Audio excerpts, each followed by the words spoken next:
Banyak pertanyaan terkait dengan pernyataan Kiai Said Agil Sirot yang lagi viral bahwa di Al-Quran tidak ada dalil yang menjelaskan tentang Allah itu ada. Direspon, ditanggapi oleh banyak orang, terutama memang orang yang punya keinginan untuk menghabisi pribadi Kiai Said Agil Sirot dan orang yang memang cari celah untuk menyalahkan NU. Nah, pertanyaannya, salah nggak ketika Kiai Said Agil Sirot mengatakan memang di Al-Quran tidak ada dalil yang menunjukkan tentang keberadaan Allah, bahwa Allah itu ada.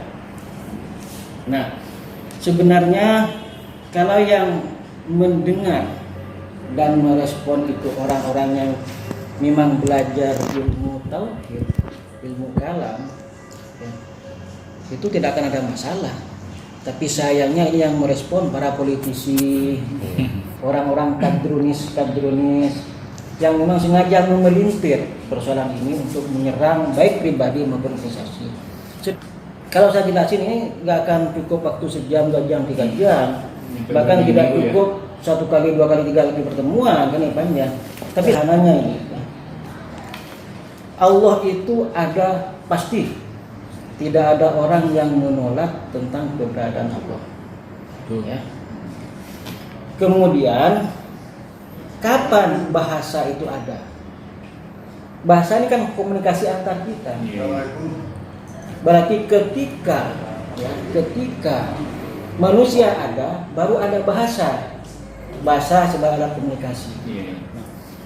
Sebelum ada bahasa, sebelum ada manusia, Allah ada enggak? Ada.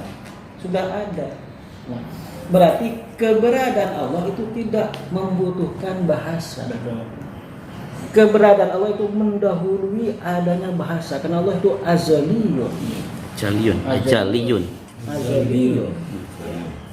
Jadi sebelum ada rosem Quran yang di situ ada sifat segala macam, berada kuasa, Allah sudah ada. Sebelum ada manusia yang kemudian dengannya berkomunikasi lewat bahasa, Allah sudah ada. Maka dengan demikian, keberadaan Allah itu mendahului bahasa dan mendahului manusia dan semua makhluk. Itu pertama. Yang kedua, oleh karena itu maka Al-Quran memang tidak ada dalil yang memang menjelaskan bahwa Allah itu ada. Karena memang keberadaan Allah enggak butuh dalil. Betul. Sudah mutlak azaliyun. Udah qat'i. Tapi kalau dalil yang membuktikan keberadaan Allah ada banyak tentang sifat-sifat Allah. Sehingga dengan demikian ya, Al-Quran memang untuk membahas Allah itu ada secara dalil itu memang enggak perlu. Tapi membahas sifat-sifat yang membuktikan keberadaan Allah banyak. Nah, itu poin kedua. Oleh karena itu benar pernyataan Kiai Said.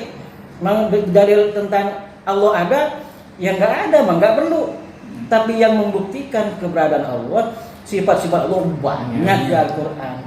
Berarti walaupun tidak ada dalil yang menjelaskan ada, bukan berarti tidak ada Allah itu ada. Kenapa? Dijelaskan lewat sifat dan pembuktian keberadaan Allah. Itu poin kedua. Poin ketiga, memang inilah mukjizatnya Quran. Ya. Kalau seandainya ada dalil spesifik Allah itu ada, manusia akan berdebat seperti apa keberadaan Allah. Akan banyak asumsi. Padahal Allah itu laisa kamitslihi syai'un. Allah tidak akan pernah terjangkau oleh pikiran siapapun. Bayangan tentang Allah pun tidak akan bisa. Allah itu maha sempurna, kita itu maha tidak sempurna. Maka membayangkan mereka keberadaan Allah itu bisa berbahaya. Makanya enggak perlu dengan dalil. Tapi membayangkan sifat Allah, kebesaran Allah, keagungan Allah, itulah yang bisa meresap dan menguatkan keimanan kita. Maka Al-Quran bicara pada aspek itu. Nah, inilah sebenarnya yang ingin disampaikan Kiai Said Agil Sirot, yang kemudian dipelintir, digoreng segala macam oleh orang-orang yang memang tidak suka secara pribadi maupun yang ingin merusak NU.